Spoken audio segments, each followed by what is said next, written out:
Հանուն Հոր և Որդու և Ողբույրից ամեն։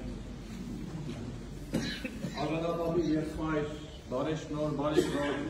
ուրերակիրներ, դպիրներ, սիրելի տիրուհի, սիրելի հավատացյալ քույրեր և եղբայրներ։ Մեծ պահոց, խորախորուրդ և հոգևոր ճամփորդության մեջ ենք։ Եվ ինչպես երջանկահիշատակ շնորհք պատիարքը կոչել է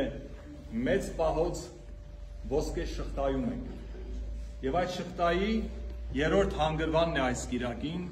որ եկեղեցին կոչել է անառակի կիրակի։ Անունը կիրակին վերցրել է մեզ հայտնի Ղուկաս ավետարանի առակներից մեկից, անառակ որդու առակից, որը լսեցիք ճաշու ավետանի ընթերցմամբ։ Առակը, որը եկեղեցին համարում է գլխավոր առակը բոլոր առակների մեջ։ Եվ հայրերից մեկն ասել են, եթե պատահեր, որ ավետարանները կորեին և մարդկությանը չհասներ, միայն անառակ որդու առակը բավարար էր, որ փրկության բարի լուրը հասներ մարդկությանը։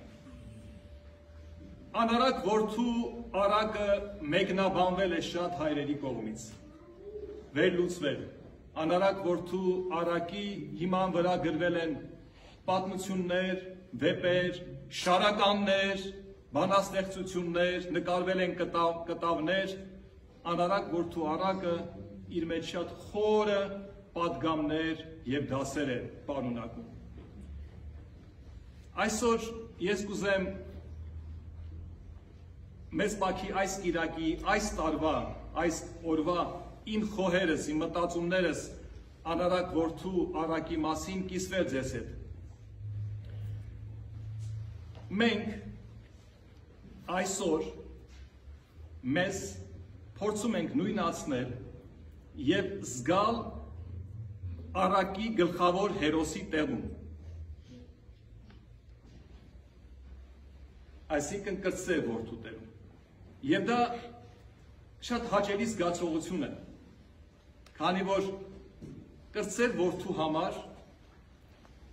Աստված արեց ամեն ինչ։ Ներվեց նրան, բացվեց նրան, նրա առաջ ամեն ինչ, տրվեց նրան ավելի, քան որ նա ուներ։ Եվ դա այդպես է։ Յուրաքանչյուր մարդու առջև բացվում է ամեն ինչ, եթե մարդը սրտան զղջում է, եթե խոստովանում է իր մեղքերը, եթե ապաշխարում է և գնում է դեպի հայրը, վերադառնում է իր միակ տունը Աստծո մոտ, այդ մեծ ուրախություն է։ Եվ վստահ եմ, որ յուրաքանչյուրս այդ ուրախությունը ապրել ենք, երբ ճանաչել ենք Աստծուն, երբ մեր ծնկները խոնարհեցրել ենք նրա առաջ, երբ մենք սրտով դարձել ենք նրան, դա մեզ շնորհվել է, մեզ տրվել է, առատորեն է Աստված տվել այդ զգացողությունը, այդ ուրախությունը։ Սակայն մենք մեզ չենք ուզում նմանեցնել առակի մյուս հերոսի, ավագ որդու հետ։ Բայց այնուամենայնիվ, երբ մենք եկեղեցում ենք արդեն, երբ ինչ-որ համապատասխան հոգևոր ճամփա ենք անցել, և ինչ-որ ճանաչողության և հավատքի գիտակցության ենք եկել, մենք սկսում ենք ավելի նմանվել ավագ որդուն։ Ցավոք սրտի, սկսում ենք նմանվել ավագ որդուն։ Ինչու այդպես պատահում։ Քանի որ չենք գիտակցում, ինչ է նշանակում լինել Աստծո որդին։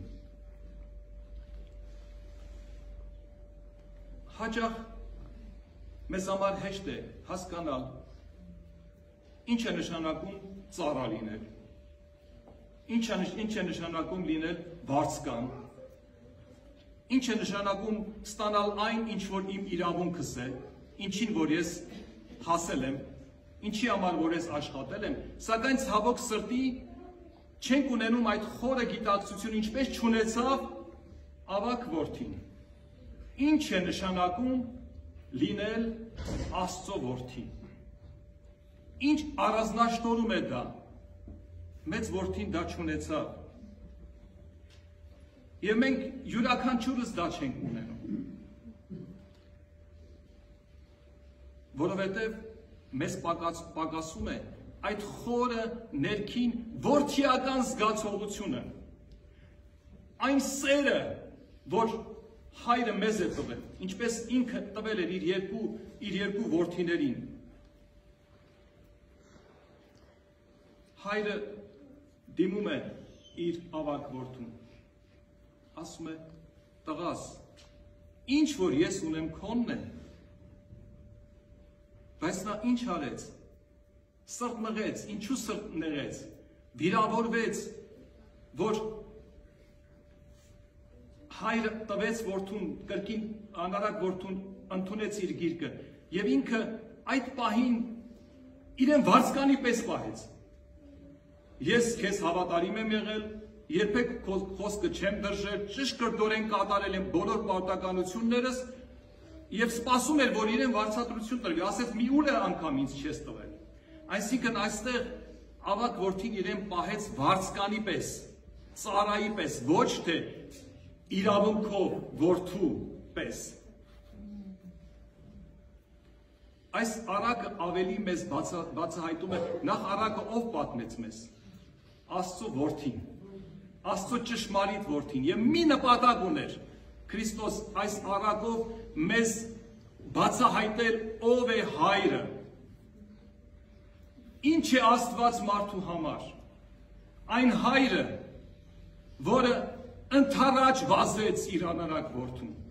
այն որդուն, որը մսխել էր ամեն ինչ, որը ուրացել էր հորը, որը դավաճանել էր հորը, սակայն նա ընդառաջ գնաց, ընդունեց իր որդուն,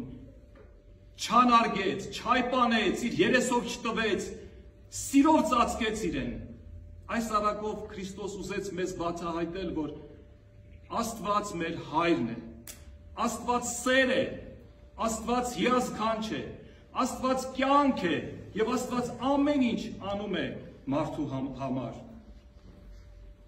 Ավագ որդուն էլ ասեց, ինչու ես նեղվում, դու իմ տանն ես միշտ եղել, իմ ամբողջ ունեցվածքս քոնն է, ինչու ես քեզ այդպես ստոր պահում։ Եվ Աստված դա յուրաքանչյուրիս է ասում։ Զարմանալիորեն այն ինչ որ Աստված մեզ է տալիս, և ամենակարևորը ինքը իրեն է տալիս, իրենով է լցնում մեր կյանքը, մենք հաճախ կարծեք չենք ուզում այդքան, Աստվածայինը չենք ուզում, ասում ենք տուր մեզ մի ուլ, հանգստություն տուր, առողջություն տուր, գործերիս հաջողություն տուր, խաղաղություն տուր, այսքան ինձ բավական է, այսինքն այն, որ իրական Աստված ինքը իրեն է տալիս, և մենք դա պիտի ընդունենք, մենք հաճախ չենք հասնում դրան։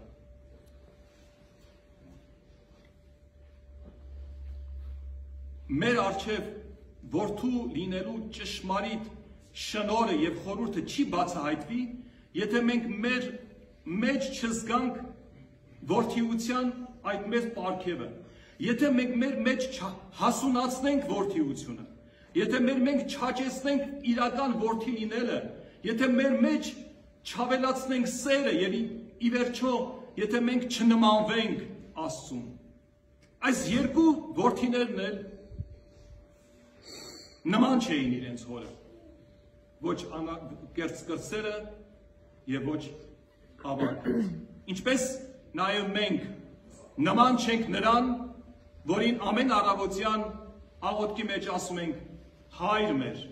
որ հերգինս ես։ Մեզ համար ավելի հեշտ է լինել ծառա, կատարել պարտականությունները, այո, եկեղեցի հաճախել, սուրբ գիրք կարդալ, բարեպաշտական սովորություններ անել, բայց ինչ որ միտեղ, ինչ որ մի սահման, սակայն դրանից հետո մենք պետք է կարողանանք ասենք հայր, ես քեզ սիրում եմ, ես չեմ կարող գոյություն ունենալ առանց քեզ, ես չեմ կարող ապրել առանց քեզ, դու իմ կյանքն ես, դու իմ ամեն ինչն ես, ոչ թե սպասենք նրանից, ինչ որ վարձատրություններ, այլ այն սիրո դիմաց, այն մեծ սողողության դիմաց մեր սիրով փոխանցենք եւ այո ընդունենք, հավատանք, հասկանանք, որ մենք Աստծո որդին ենք։ Վերջին ընթրիքի ժամանակ, խորհրդավոր ընթրիքի ժամանակ Քրիստոս առաքյալների ներկայությամբ ասեց. հայր, ինչ որ իմն է, քոնն է։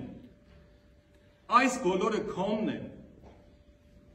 Ինչ որ մենք չենք ասում, որ հայր, խուսափում ենք, կարծեք վախենում ենք ասել, որ հայր, ես քոնն եմ, ես սիրում եմ քեզ, եւ ոչինչ չեմ ուզում,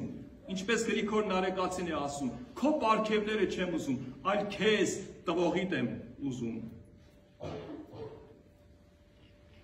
Աստված մեզ ստեղծել է մի բանի համար, որ մեզ դարձնի իրեն որդիներ։ Եվ դրա համար ինքը շատ ծանր գին է վճարել։ Աստվածային արյան գինն ենք մենք։ Դրանով է մեզ դարձրել Աստծո որդիներ։ Դրանով է, որ մեր առաջ բացել է Աստծո արքայության դռները, ցույց տալու համար, որ այլևս ինչպես ու գրքում ասում է, դու ծառա չես, այլ դու որդի ես։ Ծառան չի իմանում ինչ է մտածում Տերը, բայց որդին հոր հարազատն է, ինչ որ հայրն է, նույնն էլ որդին է։ Աստված դա է ուզում, որ մենք ունենանք։ Ուզում է, որ մենք այդպես լինենք, այդպես որդիներ լինենք, ճշմարիտ որդիներ լինենք իրեն համար եւ իրենով ապրենք այս կյանքը, քանի որ ինքը մեզ ստեղծել է իր համար։ Անարակ որդու առակը, սիրելիներ, չի ավարտվել։ Նա շարունակվում է ամեն օր մեր կյանքում։ Մենք ամեն օր բախվում ենք անարակ որդու առակի այդ երկու հերոսների կերպարների հետ։ Ինքներս լինում ենք այդ կերպարներում։ Գայթակղության փորձությունների ենք ենթարկում ամեն անգամ։ Թե կրտսեր որդու պես մեղքի ծառա դառնալով, մեղքը սիրելով, մեղքին գերի լինելով, սպառելով այն Աստծո բոլոր շնորհները, պարգևները, թե նաև ավակ որդու պես, որը միայն մտածում էր, որ հավատարիմ է եղել, պիտի վարձ ունենա հորից։ Մենք պետք է հասկանանք, որ անարակ որդու առակի այդ խորհրդի մեջ ենք ամեն օր։ Եվ կարևոր է ինչպես ամբողջ քարոզիս միտքը բանին այն էր, որ մենք զգանք, որ մենք Աստծո որդիներ ենք։ Եվ մեր սիրով, փոխադարձ սիրով, այն սիրով, որը անհուն է, որը անսպար է մեր նկատմամբ, որը մեծ ծանր գին է վճարել, այդ սիրով մենք պատասխանենք Աստծուն։ Ոչ թե միայն խոսքերով ասենք, այլ մեր կյանքով ասենք, մեր համոզումներով ասենք, մեր հավատքով ասենք, եւ եթե սերը ունենանք, սերը երբեք թույլ չի տա, որ մենք մեղանչենք, որ մենք գայթակղվենք, որ մենք ընկնենք, իսկ եթե պատահի, որպես մահկանացուներ, դրա մեջ էլ հանկարծ սայթակեցինք, հասկանանք, որ սիրող հայրը մեզ է սպասում, իր հայացքը մեր ճանապարհին է, իր սիրտը անդադար մեր համար է ցավում եւ սպասում է, որ մենք դառնանք իրեն, բայց չդառնանք որպես ծառա, որպես վարձկան, այլ դառնանք իրեն որպես որդի եւ փառավորենք իր անունը, Հորը, Որդու եւ Սուրբ Հոգու, այժմ եւ միշտ եւ հավիտյանս ավիտենից։ Ամեն։